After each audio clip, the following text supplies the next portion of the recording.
Good morning, viewers. And today we are coming to an end of this Medi Chit Chat season, and we are very honored to have with us Dr. Richa Bansal, madam, with us, and she's a very senior gynec oncologist. Ma'am हम आपसे बहुत सारी बातें करेंगे इस पे, but before we begin talking about कि bleeding जो पेशेंट्स हैं जिनका पीरियड चला जाता है और उनमें जब ब्लीडिंग की प्रॉब्लम आती है, before that I want you to introduce yourself.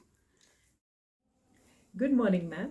And I'm really very honored, and it's my pleasure to be here with you on this Medi Chit Chat show. I am Dr. Richa Bansal, and I'm a consultant gynec oncosurgeon and laparoscopic surgeon practicing here in Navi Mumbai. I'm a female cancer specialist surgeon, and my areas of expertise are treating and performing surgeries for cancer of the ovary, cancer of the uterus, cervix, vagina, and vulva, basically female reproductive organs. And I have special interest in treating young women with gynecological cancers. And as we all know, that preserving fertility in young girls with these cancers is an important issue. Correct. I have, after my MS in Obs and Gynec from Sion Hospital, I have trained in gynec cancer surgery from the Tata Memorial Hospital, Parel, where I've done MCH gynecological oncology, and I've worked in Tata Memorial Hospital for 6 to 7 years. So, how many years that you have been practicing, Dr. Richa? Ma'am, it's been 10 to 11 years. Long time. It's such a pleasure and honor to, be able to ask few questions जो हमारे लोगों को बहुत I am sure कि उनको बहुत help करेगा. अभी क्या होता है ना कि जो विमेन होती हैं, स्पेशली जो मेनोपॉज के आसपास आने लगती हैं, आप कब कहते हैं कि अब ये ब्लीडिंग जो है ये अब नॉर्मल हो गई है? क्योंकि हर पर्सन की तो साइकिल अलग होती है, हर पर्सन का पीरियड जाने का पैटर्न भी अलग होता है. तो आप सबसे पहले तो हमारे दर्शकों को बताएं कि कब उन्हें किसी गायनेक या अपने डॉक्टर से मिलना चाहिए. यस, सो कोई भी महिला जिसका मेनोपॉज हो चुका है, menopause meaning when she has stopped her periods for 12 months. अच्छा. So any abnormal bleeding happening after 12 months of stopping her periods, that is menopause, is definitely abnormal, and she should see her gynecologist. Now, before menopause, or any lady who has not yet achieved menopause, if she notices any change in her menstrual pattern, like suppose before 6 months her cycles were regular 3 to 4 days a month, and with moderate blood flow using 2 to 3 pads a day, and if she notices that in last 6 months her bleeding has been lasting for almost 6 to 7 days with lots of passage of clots and lots of bleeding, and if she's requiring to change multiple pads in a day, then definitely this is a change in pattern which shouldn't have been there. And this is when definitely she should not ignore her symptoms and should visit her gynecologist. So if you put in simple language किसी normal person को समझने के लिए, तो अगर period साल भर से चला गया है और फिर किसी भी तरह की ब्लीडिंग होती है तो इट इज़ नॉट नॉर्मल. उसको ज़रूर डॉक्टर से दिखा लें.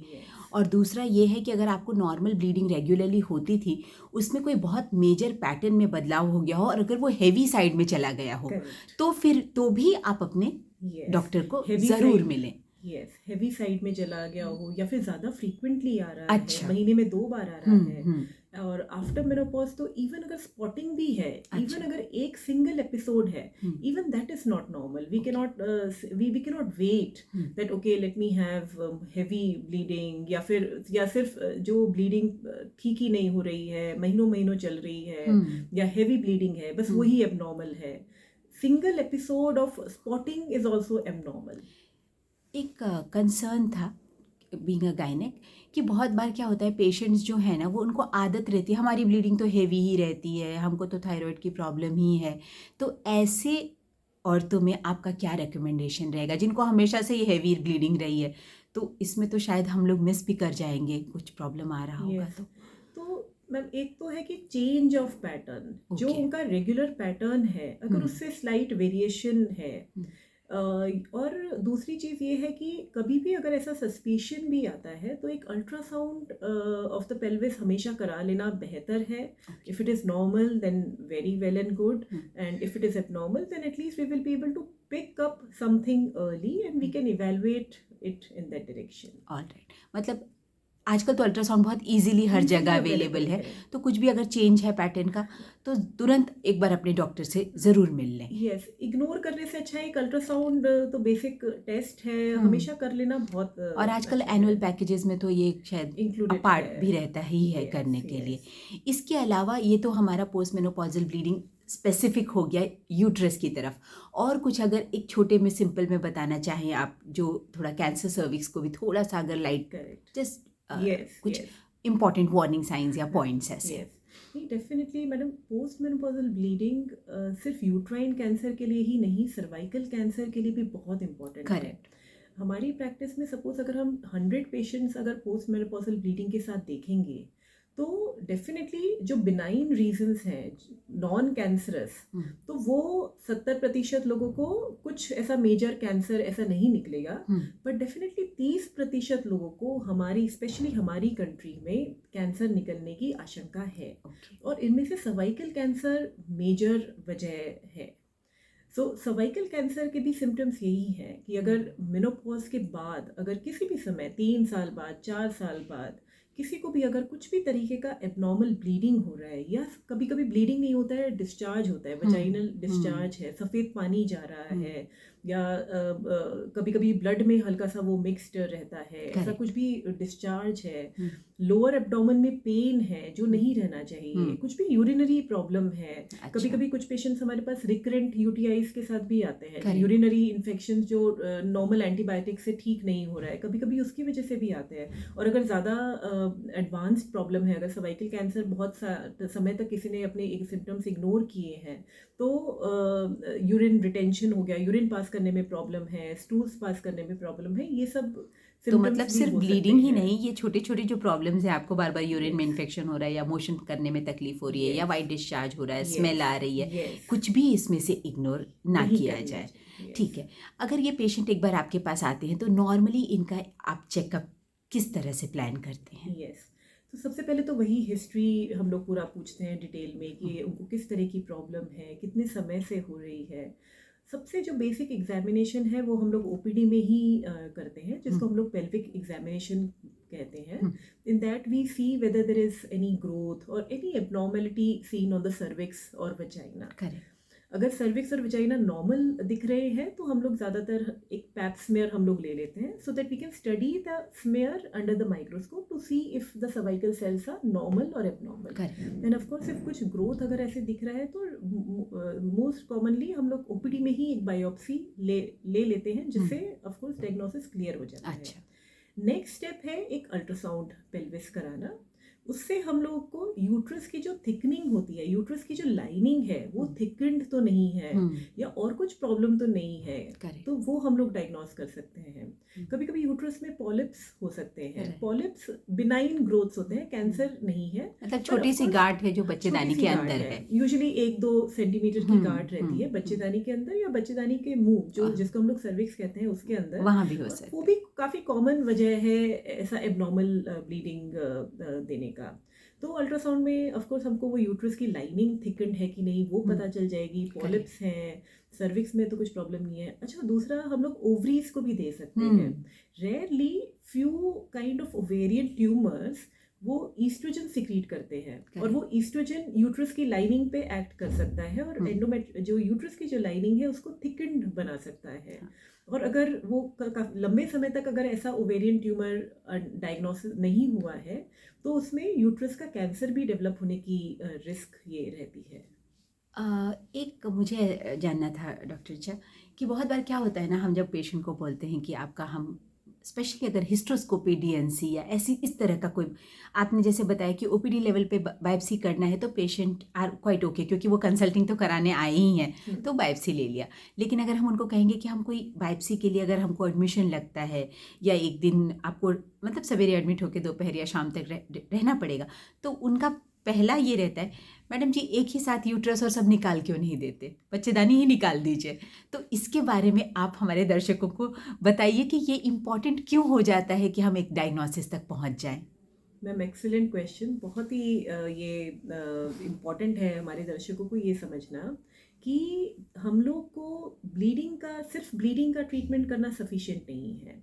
ब्लीडिंग किस वजह से है वो बीमारी का डायग्नोसिस पहले करके और फिर अकॉर्डिंगली हम लोग को उसको ट्रीट करना है।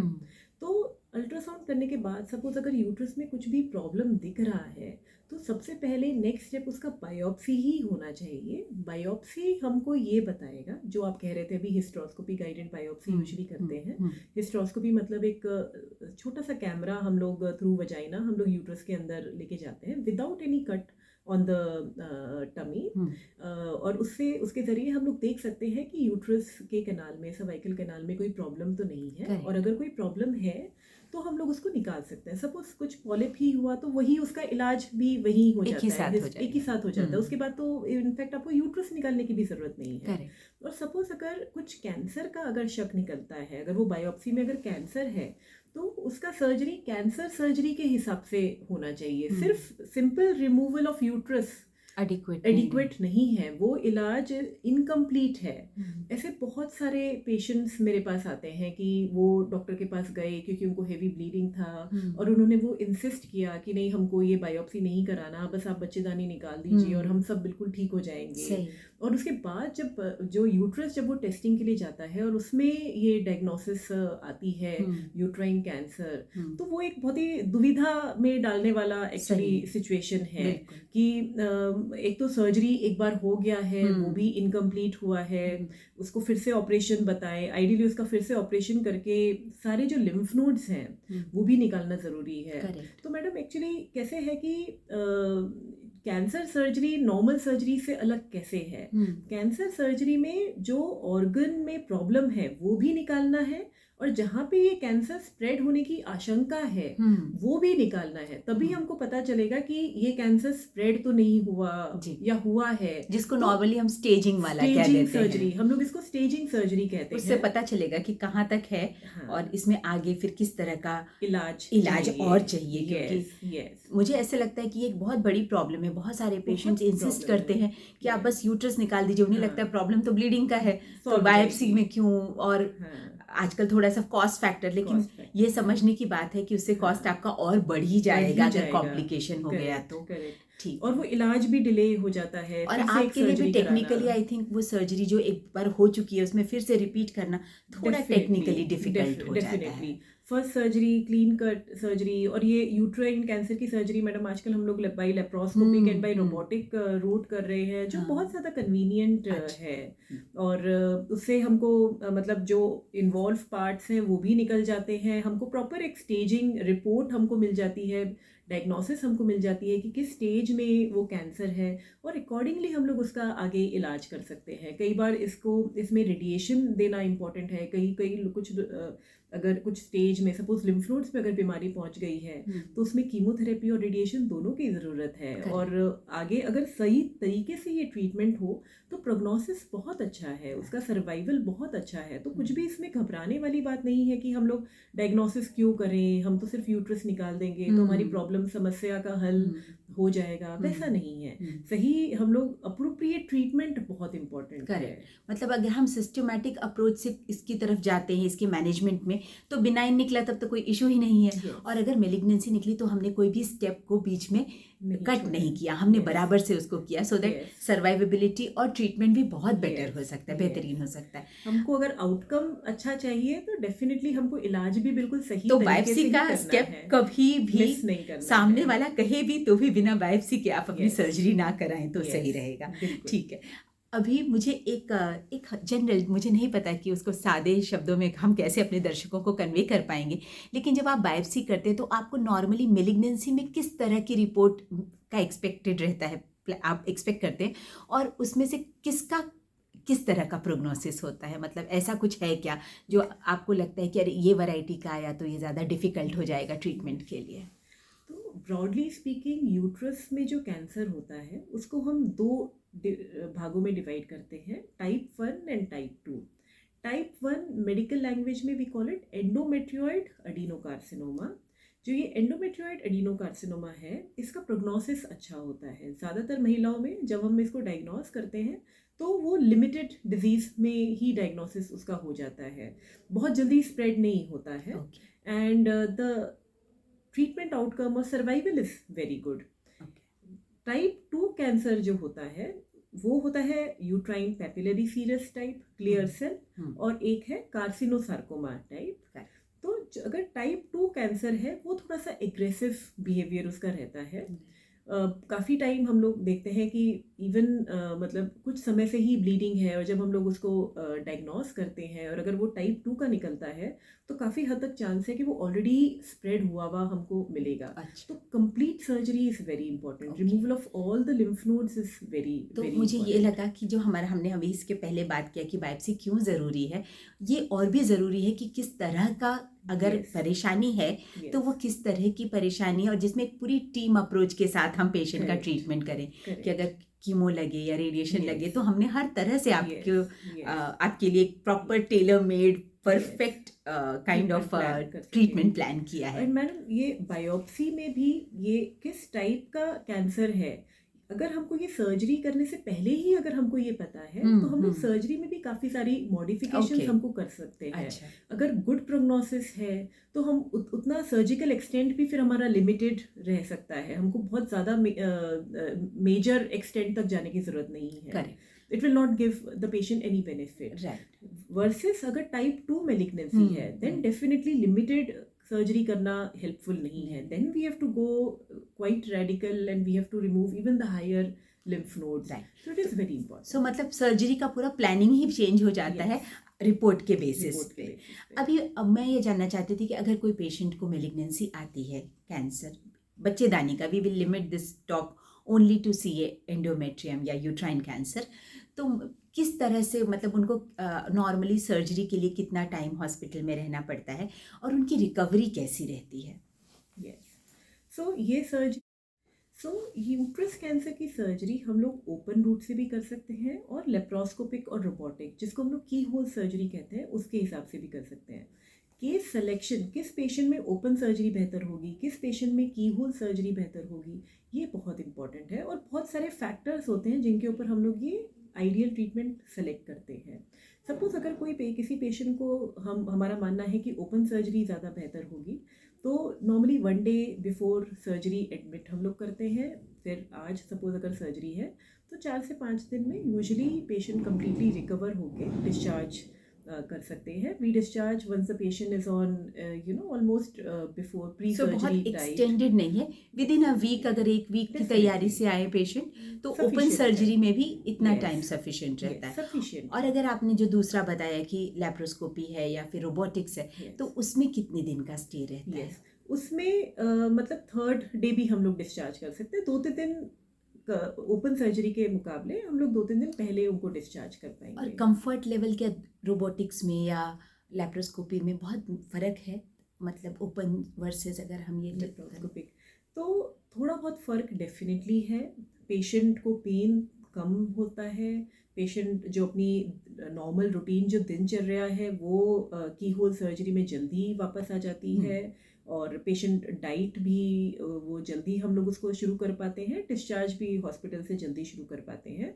और उसके बाद पेशेंट अपने regular, suppose if she is working, patient अगर वर्किंग है तो वो अपना जो वर्क है वो भी ओपन सर्जरी के मुकाबले जल्दी शुरू कर सकते हैं। ओपन सर्जरी में थोड़ा सा ये सब फैक्टर्स में डिले हो सकता है, but again I will stress upon that case selection is very important. हम लोग की होल सर्जरी का बेनिफिट दे सकते हैं हम लोग डेफिनेटली देंगे, और जिनका हमको ओपन सर्जरी सही लगेगा उसका ओपन ही ये करना चाहिए, क्योंकि अल्टीमेटली हमारा एम जो है वो है ऑन्कोलॉजिकल आउटकम। कैंसर से हमको अच्छा सर्वाइवल हमको चाहिए, so that is more important rather than these. ये सवाल मैंने इसलिए पूछा ना कि कभी कभी ये भी कंसर्न रहता है कि ऐसा तो नहीं कि लैप्रोस्कोपी से हम थोड़ा अपना सर्जिकल जो ये है वो लिमिट कर देते हैं, तो आपको अपने पर्सनल एक्सपीरियंस में क्या लगता है, अगर कोई पेशेंट है जिसको आपको दोनों आप इक्वली कर सकते हैं, आप ओपन भी कर सकते हैं और लेप्रोस्कोपी भी कर सकते हैं,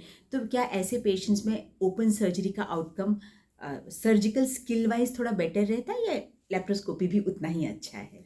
लेप्रोस्कोपी भी हम लोग तभी एडवाइस करते हैं जब पूरा सर्जरी अच्छे से लेप्रोस्कोपिकली कंप्लीट हो सकता है। All right. तो टेक्निकली हम उसमें कोई डिफरेंस तो नहीं है। अगर आपके डॉक्टर ने आपको एडवाइस किया है कि ये सर्जरी दोनों तरह से हो सकती है, तो दे कैन फ्रीली चूज। ऐसा नहीं है कि ओपन या इसमें कोई खास बेनिफिट, और अगर वो हो नहीं पाएगा तो आप लोग सामने से ही कह देंगे कि इनको आप लेप्रोस्कोपी ना करें, या जो भी what ever will be your appropriate advice for that person.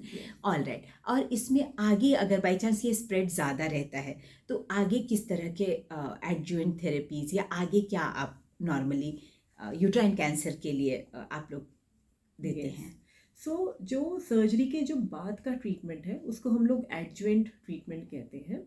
Adjuvant treatment planning होती है जब पेशेंट की पूरी सर्जरी की जो पूरी रिपोर्ट, पैथोलॉजिकल रिपोर्ट जब आती है उसके ऊपर, तो उसमें सिर्फ यूट्राइन कैंसर होना सफिशिएंट नहीं है। बहुत सारे माइनर डिटेल्स हम लोग देखते हैं कि किस टाइप का यूट्राइन कैंसर है। First of all, like I said, type 1 and type 2, tumour का साइज कितना है, यूट्रस की इनर लाइनिंग में ये कैंसर अराइज हो सकता है। जो इनर लाइनिंग है that is surrounded by uterine muscle which is called myometrium.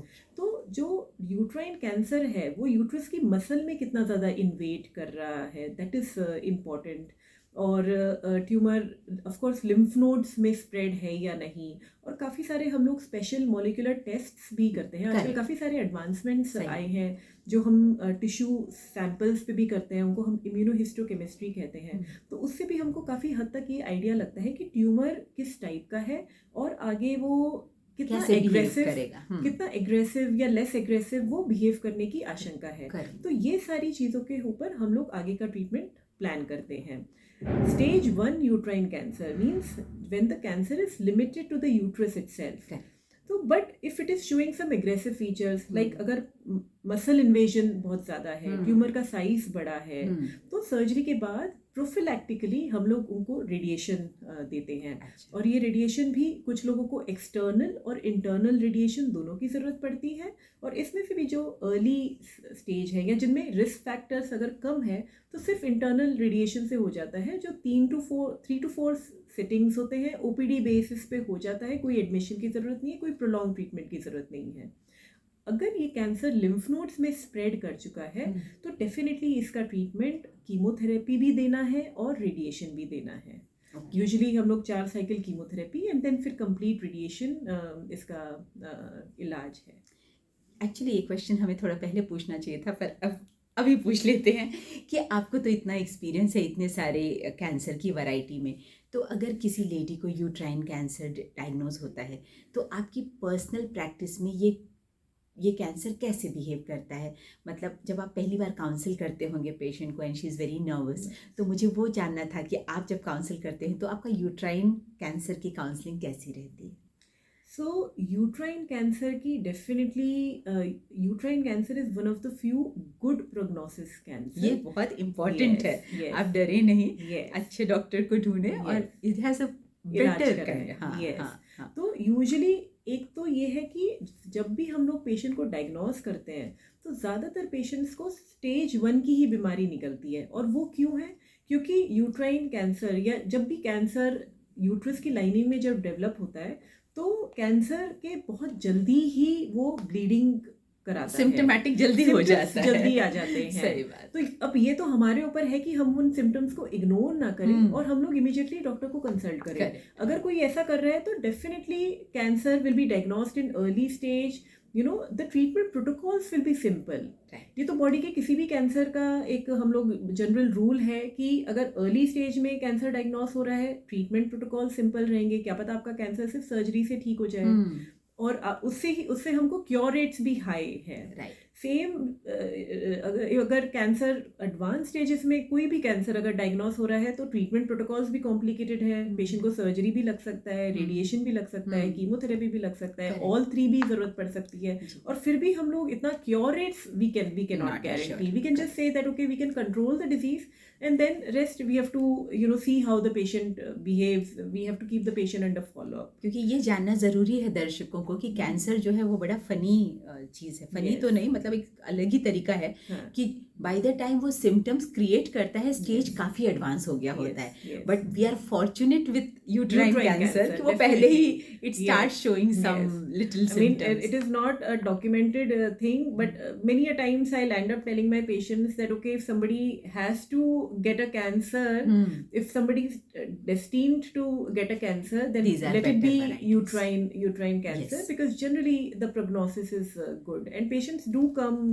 early with symptoms, and the condition gets diagnosed early and the treatment is more successful. Right. So I also, now we are coming towards the end of the talk, and मैं जानना चाहती थी कि आपके practice में तो आपने बहुत सारे यूट्राइन कैंसर्स का ट्रीटमेंट किया होगा, तो आपकी प्रैक्टिस में पेशेंट्स कैसे आते हैं, मतलब after this treatment has been done उनकी सर्वाइवेबिलिटी या क्वालिटी ऑफ लाइफ कैसी रहती है?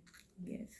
So क्वालिटी ऑफ लाइफ इसमें, क्योंकि यूट्रस एंड ओवरीज बेसिकली हम निकाल रहे हैं, तो अगर किसी पोस्ट मेनोपॉजल किसी महिला जिनको ऑलरेडी मेनोपॉज हो चुका है, जो वो मेनोपॉजल सिम्टम्स से जो ऑलरेडी एडजस्ट हो चुके हैं, यूजुअली उनमें इतना ज़्यादा प्रॉब्लम नहीं आता है, क्योंकि this surgery is relatively a simple surgery to tolerate for the body. Long term sequelae हम लोग ज़्यादातर सर्जरी के नहीं देखते हैं. रेडिएशन अगर है तो उसके थोड़े बहुत लॉन्ग टर्म इफेक्ट्स हो सकते हैं, but with regular consultations, bye knowing what they can expect and with few changes in their lifestyle, they can have definitely a very good quality of life. So it's one of the definitely better ones, and there is lot of treatment and advances available on this one at least. Thank you so much doctor Richa, we learn so much from you. लेकिन अगर हम जाते जाते हमारे viewers के लिए आप अपनी तरफ से कुछ भी कहना चाहते हैं रिगार्डिंग यूट्राइन कैंसर और anything which is close to your heart, it will be absolute pleasure to hear you. So one thing that I would like to mention is that do not ignore any abnormal symptom. Do not hesitate to consult your doctor. Follow their advice, and whatever, be it any medical condition, any surgical condition, whenever it is diagnosed at a relatively early stage, the treatment outcomes are bound to be good. So do not worry. Another thing I would like to mention regarding gynecological cancers is that we have very good screening methods for cervical cancer. We have pap smear HPV test for women in the reproductive age group between 35 to 65 years of age, and of course we have HPV vaccines. Richa madam has already a very good video on her YouTube channel on HPV vaccines. Please go through it. For young girls, we definitely highly recommend this HPV vaccines for prevention against cervical cancer. And so be aware of your symptoms and do not ignore them. Do not ignore. Thank you so much, Dr. Richa. It was such a pleasure talking to you. लेकिन अभी मुझे यहाँ से ही समझा कि हमको ovarian cancer के लिए फिर से आपके पास कभी तो आना पड़ेगा. It will be my pleasure. Thank you so much. Thanks for giving so much of time to us. Thanks a lot. Thank you.